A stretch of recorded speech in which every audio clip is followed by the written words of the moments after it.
السلام علیکم۔ پاکستان میں اس وقت شام کے 7، بھارت میں 7:30 اور یہاں ہمارے اسٹوڈیوز کی گھڑیوں میں وقت کی تبدیلی کے بعد صبح کے 10 بج رہے ہیں۔ وائس آف امریکہ واشنگٹن کی اردو سروس سے ہماری باقاعدہ نشریات کا آغاز ہوتا ہے۔ پہلے گھنٹے کے لیے میں ہوں آپ کا میزبان خالد حمید۔ جیسا کہ آپ دیکھ رہے ہیں فیس بک لائیو پر ہم آپ کے سامنے ہیں اور ویب سائٹ اور ریڈیو پر ہمارا یہ 1 گھنٹے کا نیوز شو جاری رہے گا۔ تو آغاز کرتے ہیں پہلے آج کی اہم خبروں کی سرخیوں سے۔ خیبر پختونخوا میں مبینہ عسکریت پسندوں سے جھڑپ میں 1 فوجی افسر جاں بحق ہو گئے ہیں۔ افغان صدر اشرف غنی اور ان کے حریف ملک کے چیف ایگزیکٹو عبداللہ نے الگ الگ تقریب میں اپنے عہدوں کا حلف اٹھا لیا ہے۔ بھارت کے زیر انتظام کشمیر کے جنوبی ضلع اننت ناگ میں پیر کے روز بھارتی فوج کے ڈپو کے اندر ایک پراسرار دھماکے میں 2 مقامی مزدور ہلاک اور متعدد زخمی ہو گئے ہیں۔ بھارت کی جنوبی ریاست کیرالہ میں برڈ فلو کے کیسز ہوئے ہیں۔ سوڈان کے سرکاری میڈیا نے خبر دی ہے کہ وزیر اعظم پیر کے روز ایک قاتلانہ حملے میں محفوظ رہے ہیں۔ عالمی ادارہ صحت نے اتوار کے روز بتایا ہے کہ دنیا میں اب 100 ممالک سے کرونا وائرس سے متاثرہ افراد کی اطلاعات موصول ہو رہی ہیں اور مجموعی طور پر 1 لاکھ سے زیادہ افراد اس وائرس سے متاثر ہو چکے ہیں۔ اٹلی میں کرونا وائرس سے متاثر ہونے والوں کی تعداد میں اضافہ ہو رہا ہے، جبکہ چین میں اس تعداد میں کمی آ رہی ہے۔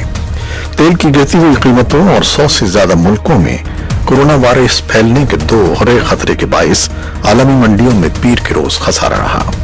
دنیا بھر کی اسٹاک مارکیٹس میں شدید مندی کے رجحانات سے پاکستان کی اسٹاک مارکیٹ بھی نہ بچ سکی اور مارکیٹ کے کاروباری حجم میں ایک ہی روز میں تقریباً 3% کمی ریکارڈ کی گئی۔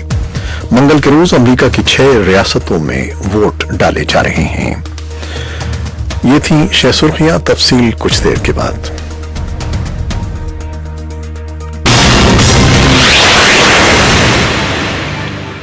خیبر پختونخوا کے جنوبی ضلع ٹانک میں سیکیورٹی فورسز نے دہشت گردی کا مبینہ منصوبہ ناکام بنانے کا دعویٰ کیا ہے، جبکہ کارروائی میں ایک اعلیٰ فوجی افسر سمیت 2 مبینہ دہشت گرد جاں بحق ہو گئے ہیں۔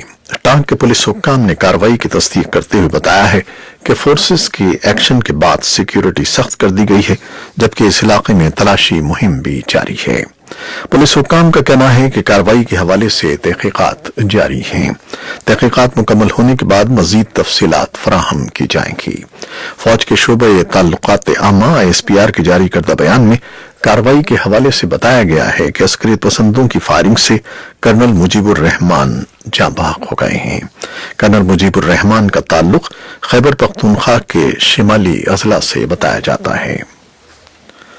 افغان صدر اشرف غنی اور ان کے حریف ملک کے چیف ایگزیکٹو عبداللہ نے الگ الگ تقاریب میں اپنے عہدوں کا حلف اٹھا لیا ہے۔ افغان صدر اشرف غنی کو پیر کی صبح کابل کے صدارتی محل میں نئی مدت کے عہدے کے لیے حلف اٹھانا تھا، تاہم چیف ایگزیکٹو عبداللہ کی جانب سے بھی تقریب کا الگ اہتمام کیا گیا۔ خبر رساں ادارے رائٹرز کے مطابق افغان حکام کا نام ظاہر نہ کرنے کی شرط پر بتانا ہے کہ امریکہ کے نمائندہ خصوصی زلمے خلیل زاد نے اشرف غنی اور عبداللہ سے ملاقاتیں کی اور انہیں حلف برداری کی ایک تقریب کرنے پر قائل کرنے کی کوشش کی۔ یاد رہے کہ افغانستان کے الیکشن کمیشن نے گزشتہ برس ہونے والے انتخابات میں اشرف غنی کو کامیاب قرار دیا تھا، تاہم ان کے مخالف عبداللہ نے نتائج تسلیم کرنے سے انکار کر دیا تھا۔ تاہم صدارتی انتخابات کے نتائج پر جاری اختلافات مذاکرات کے ذریعے حل کرتے ہوئے انتخابات میں تیسری بار دوسرے نمبر پر ووٹ لینے والے عبداللہ کو دوبارہ ملک کا چیف ایگزیکٹو کا عہدہ دینے پر اتفاق کیا گیا۔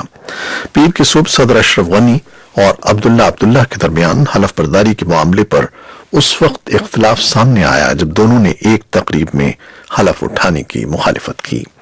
افغانستان کے چیف جسٹس نے پیر کے روز مقامی وقت کے مطابق 3:10 پر صدارتی محل میں حلف لیا۔ اسی اثنا میں 10 منٹ بعد عبداللہ نے صوبیدار محل میں ایک علیحدہ تقریب میں حلف اٹھایا۔ بھارت کے زیر انتظام کشمیر کے جنوبی ضلع اننت ناگ میں پیر کے روز بھارتی فوج کے ڈیپو کے اندر ایک پراسرار دھماکے میں 2 مقامی مزدور ہلاک اور متعدد زخمی ہو گئے۔ سرکاری اطلاعات کے مطابق ڈیپو میں 5 مزدور کام کر رہے تھے جب یہ دھماکہ ہوا۔ اس سے علیحدہ خبروں میں سیکورٹی فورسز نے قریبی شوپیاں ضلع میں پیر کے روز ایک لڑائی کے دوران 2 مشتبہ عسکری پسندوں کو گولی مار کر ہلاک کر دیا جو حزب المجاہدین کی وردیوں میں ملبوس تھے۔ بھارت کے جنوبی ریاست کیرالہ میں برڈ فلو کے کیسز ہوئے ہیں۔ برڈ فلو کی وبا کو روکنے کے لیے پرندوں کو علیحدہ کرنے کی 3 روزہ کارروائی شروع کر دی گئی ہے۔ ریاست میں یہ احتیاطی اقدامات اتوار کو شروع کیے گئے۔ یہ فیصلہ اس کے بعد کیا گیا جب کوئی کوڑ شہر کے 2 علاقوں میں پولٹری فارمز میں پرندوں سے پھیلنے والے فلو کے 2 کیسز سامنے آئے۔ سوڈان کے سرکاری میڈیا نے خبر دی ہے کہ وزیر اعظم پیر کے روز ایک قاتلانہ حملے میں محفوظ رہے ہیں۔ سوڈان کے وزیر اعظم عبداللہ حمدوک نے بھی کہا ہے کہ وہ محفوظ ہیں اور بالکل ٹھیک ہیں۔ حکومتی ٹیلی ویژن نے خبر دی ہے کہ عبداللہ حمدوک اپنے قافلے کے ساتھ دفتر کی طرف جا رہے تھے جب دارالحکومت خرطوم میں ان کو نشانہ بنا کر حملہ کیا گیا۔ کسی نے حملے کی ذمہ داری قبول نہیں کی ہے۔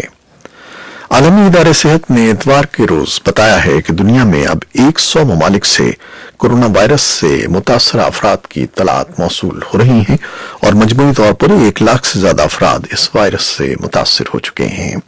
اٹلی نے اتوار کے روز نئے ہنگامی اقدامات کا اعلان کیا اور ملک کے شمالی علاقوں کو جہاں اٹلی کی 1/3 آبادی مقیم ہے بند کر دیا ہے۔ چین کے بعد کسی بھی دوسرے ملک میں کورونا کے سبب سب سے زیادہ اموات اٹلی میں ہوئی ہیں جہاں 233 افراد اب تک ہلاک ہو چکے ہیں۔ اٹلی نے جن شمالی علاقوں کو بند کیا ہے ان میں لمبارڈی کا علاقہ اور تجارتی مرکز میلان بھی شامل ہیں۔ اس کے علاوہ اٹلی نے وینیٹو سمیت 14 صوبوں کو بند کر دیا ہے۔ آئندہ ماہ تک ملک کے اندر اور باہر سفر غیر معمولی حد تک محدود کر دیا گیا ہے اور حکومت نے عجائب گھروں، سنیما تھیٹروں اور دیگر تفریحی مقامات کو بند کرنے کا حکم جاری کر دیا ہے۔ تیل کی گرتی ہوئی قیمتوں اور 100 سے زیادہ ممالک میں کورونا وائرس پھیلنے کے دوہرے خطرات کے باعث عالمی منڈیوں میں پیر کے روز خسارہ رہا۔ تیل پیدا کرنے والے بڑے ملکوں سعودی عرب اور روس کے درمیان تیل کی طلبی میں کمی کے بعد تیل کی فراہمی میں کٹوتی کے لیے معاہدے میں ناکامی کے بعد تیل کی قیمتیں 30% تک گر گئیں۔ دوہرے دباؤ کے باعث پیر کے روز جاپان کے بازار حصص 5%، ہانگ کانگ کا ہینگ سینگ 4% اور شنگھائی کمپوزٹ کا 0.3% پر بند ہوا۔ دنیا بھر کی اسٹاک مارکیٹس میں شدید مندی کے رجحانات سے پاکستان کی اسٹاک مارکیٹ بھی نہ بچ سکی اور مارکیٹ کے کاروباری حجم میں ایک ہی روز میں تقریباً 3% کمی ریکارڈ کی گئی۔ ماہرین کا کہنا ہے کہ اسٹاک مارکیٹ میں آنے والے بھونچال کی وجہ کو کورونا وائرس کے بڑھتے ہوئے خدشات کے ساتھ عالمی منڈی میں تیل کی قیمتوں میں 30% کے لگ بھگ کمی ہے۔ تاہم تیل کی قیمتوں میں بڑے پیمانے پر کمی کو معاشی ماہرین پاکستان کی معاشی صورتحال کے لیے حوصلہ افزا قرار دے رہے ہیں۔ اس بارے میں تفصیلی رپورٹ کچھ دیر میں۔ امریکی فوج نے اس بات کی تصدیق کی ہے کہ گزشتہ ماہ کیے گئے ایک ڈرون حملے میں الشباب کے چوٹی کے سرغنہ کے ہلاک ہونے کا امکان ہے۔ وائس آف امریکہ سے بات کرتے ہوئے امریکی فوج کی افریقی کمان کے ترجمان کرنل کرس کانس نے بتایا کہ امریکی فضائیہ نے یہ ڈرون حملہ 22 فروری کو کیا تھا۔ انہوں نے بتایا کہ عام خیال یہی ہے کہ بشیر محمد محمود عرف بشیر قورقاب ہلاک ہو گیا ہے۔ یہ ڈرون حملہ صومالیہ کے وسطی جبہ کے علاقے میں ساکو کے قصبے میں ہوا تھا۔ اقوام متحدہ کے خصوصی ایلچی برائے یمن مارٹن گریفت نے تمام فریقوں سے مطالبہ کیا ہے کہ وہ فوری طور پر لڑائی بند کر دیں۔ یمن کے شمالی صوبے الجوف میں گزشتہ ماہ سے گھمسان کی لڑائی جاری ہے۔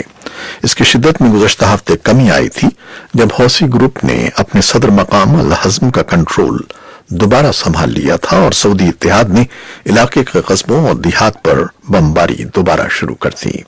ریڈ کراس نے ہفتے کو بتایا کہ الجوف میں لڑائی کی وجہ سے تقریباً 70,000 افراد بے گھر ہو چکے ہیں۔ ان میں 10,000 خاندان صوبے معارف کی جانب جانے پر مجبور ہوئے ہیں۔ منگل کے روز امریکہ کی 6 ریاستوں میں ووٹ ڈالے جا رہے ہیں جن میں ڈیموکریٹک پارٹی کے 2 صدارتی امیدواروں ورمونٹ کے سینیٹر برنی سینڈرز اور سابق نائب صدر جو بائیڈن کے درمیان نامزدگی حاصل کرنے کے لیے مقابلہ ہے۔